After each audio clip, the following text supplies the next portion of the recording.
Hello friends, આજે હું તમારી સાથે શેર કરીશ મોરિંગા પાવડરની રેસિપી, જેને ગુજરાતીમાં આપણે સરગવાનો પાવડર પણ કહીએ છીએ.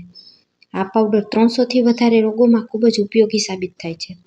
જો તમને ભૂખ ન લાગતી હોય તો ભૂખ વધારે છે, પાચન સારું રાખે છે, ઝડપથી વજન ઘટાડવામાં મદદ થાય છે.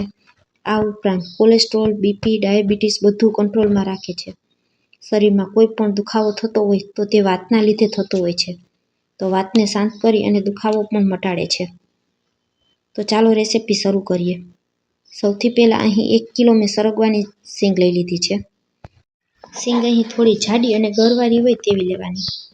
સરગવાની સિંગને પાણીથી ધોઈ, લૂછી અને સાફ કરી લીધી છે. હવે બંને બાજુથી આગળ અને પાછળનો ભાગ હોય તેને કટ કરી લેવાનો. અને ત્યાર પછી સિંગને આ રીતે આપણે નાના ટુકડામાં કટ કરવાની છે. અને હવે છરીની મદદથી આ રીતે તેમાં વચ્ચે એક કટ લગાવી દેશું. અને જો વધારે પડતી સિંગ જાડી હોય તો તેમાં આપણે 2 કટ લગાવવાના, જેથી તે 4 ટુકડામાં તૈયાર થઈ જાય અને ઝડપથી તે સુકાઈ જાય.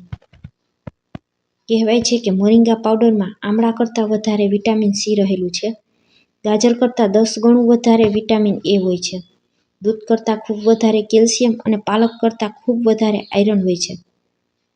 સરગવાનો પાવડર વાત અને કફને શાંત કરે છે. જે લોકોએ પિત્તવાળું શરીર હોય તે લોકોએ સરગવાનું સેવન કરવું ન જોઈએ. સરગવાની તાસીર ગરમ હોય છે, તો તે પિત્તને વધારે છે, માટે એ લોકોએ મોરિંગા પાવડરનો ઉપયોગ બિલકુલ નહીં કરવાનો. બધી જ સિંગોને મેં આ જ રીતે 2 ટુકડા કરી અને તૈયાર કરી લીધી છે. તૈયાર કરેલી આ સિંગને આપણે 1 દિવસ કે 2 દિવસ માટે ખૂબ જ આકરો તડકો આવતો હોય ત્યાં સૂકવી દેવાની. 1 થી 2 દિવસમાં સરગવાની સિંગ એકદમ સરસ સુકાઈ જશે. ત્યાર પછી અહીં મેં સરગવાના પાન લીધેલા છે. પાનને પણ પાણીથી ધોઈ, લૂછી અને સાફ કરી લેવાના, કેમ કે આ પાવડર આપણે પીવા માટે બનાવીએ છીએ. તેમાં કોઈ પણ જાતની ધૂળ કે જીવાત હોય તો તે બધું નીકળી જાય. અહીં મેં એકદમ સરસ તાજા અને કુમળા પાન લીધેલા છે. બધા જ પાનને આપણે આ રીતે દાંડલીથી અલગ કરી દેશું. કોઈ કુમળી દાંડલી હોય તો રહી જાય તો પણ ચાલે. સરગવાના પાન, દાંડલી, ફૂલ, તેના થડની છાલ બધું ખૂબ જ ફાયદાકારક છે. બધા જ પાનને મેં આ જ રીતે અલગ કરી અને તેને 1 દિવસ માટે તડકામાં સૂકવી દેવાના.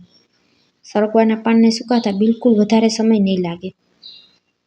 2 દિવસ સુધી તડકામાં સિંગને મેં એકદમ સરસ સુકાવા દીધી હતી, તો 2 દિવસમાં સિંગ એકદમ સરસ સુકાઈ અને આ રીતે હાથેથી તોડીએ તો સહેલાઈથી તૂટે છે. હવે એક મિક્સર જાર લઈ અને બધી સિંગ મિક્સર જારમાં ઉમેરી દેવાની અને મિક્સર જારનું ઢાંકણ ઢાંકી અને તેને પીસી લેશું. તો દેખાવમાં કડક લાગતી આ સિંગ તરત જ પીસાઈ જાય છે. હવે આ પાવડરને આપણે ચાળી લેશું. એકદમ સરસ ઝીણી જારી હોય તેની મદદથી ચાળી લેવાનું. આ સરગવાનો પાવડર તમે સાંભર બનાવતી સમયે સાંભરમાં ઉપયોગ કરી શકો, દાળમાં, કોઈ પણ શાકમાં. જો બાળકોને સરગવો ન પસંદ હોય તો એ પણ સહેલાઈથી ખાઈ લેશે. જે પણ આ રીતનો કચરો કે સિંગની છાલનો ભાગ હશે તે આ રીતે આંખમાં રહી જશે અને એકદમ ફાઇન પાવડર આપણી થાળીમાં તૈયાર થઈ જશે. તમે જોઈ શકશો એકદમ સરસ ઝીણો પાવડર તૈયાર થઈ ગયો છે. અને તમે કોઈ પણ એરટાઇટ બરણીમાં ભરી અને ફ્રીજ વગર 12 મહિના સુધી સ્ટોર કરી શકો છો. સરગવાના પાન પણ આપણા એકદમ સરસ સુકાઈ ગયા છે. પાન તો ફક્ત 3 કલાકમાં જ આ રીતે એકદમ સરસ ભૂકો થાય તેવા સુકાઈ ગયા હતા. તો તેને પણ એક મિક્સર જાર લઈ અને તેમાં આપણે દળી લેશું. મિક્સર જારમાં એકસાથે જેટલા પણ પાન સમાય એટલા ઉમેરી દેવાના. આ સરગવાના પાનનો તૈયાર કરેલો પાવડર તમે રોજ સવારે નૈણા કોઠે પણ 1 ચમચી પી શકો છો. એ ઉપરાંત જો તમને એમ પસંદ ન હોય તો તમે થેપલા બનાવતી સમયે તેમાં પણ ઉમેરી શકો. કોઈ પણ ચટણી બનાવતા હોય આપણે તો ચટણીમાં પણ ઉપયોગમાં લઈ શકાય. કોઈને કોઈ રીતે દરરોજ 1 ચમચી જેટલા સરગવાના પાવડરનો ઉપયોગ કરવો જોઈએ. આજે મેં તમારી સાથે બંને રીત શેર કરેલી છે. તમે ઈચ્છો તો આ રીતે પાનમાંથી પણ મોરિંગા પાવડર તૈયાર કરી શકાય અથવા સરગવાની સિંગમાંથી પણ તૈયાર કરી શકાય. તો ફ્રેન્ડ્સ, આજનો વિડીયો અહીં સુધી જોયા પછી તમને જરા પણ પસંદ આવે તો વિડીયોને એક લાઇક કરજો, વધુમાં વધુ લોકો સુધી શેર કરજો અને મારા વિડીયો તમને જોવા ગમતા હોય તો મને સપોર્ટ કરવા બદલ મારી ચેનલને સબસ્ક્રાઈબ જરૂરથી કરજો. અને આજનો આ વિડીયો તમને પસંદ આવ્યો કે નહીં તે પણ કોમેન્ટમાં જરૂરથી લખજો. ફરી મળીશું આવા જ એક નવા વિડીયો સાથે. ત્યાં સુધી સૌને મારા જય માતાજી. Thanks for watching.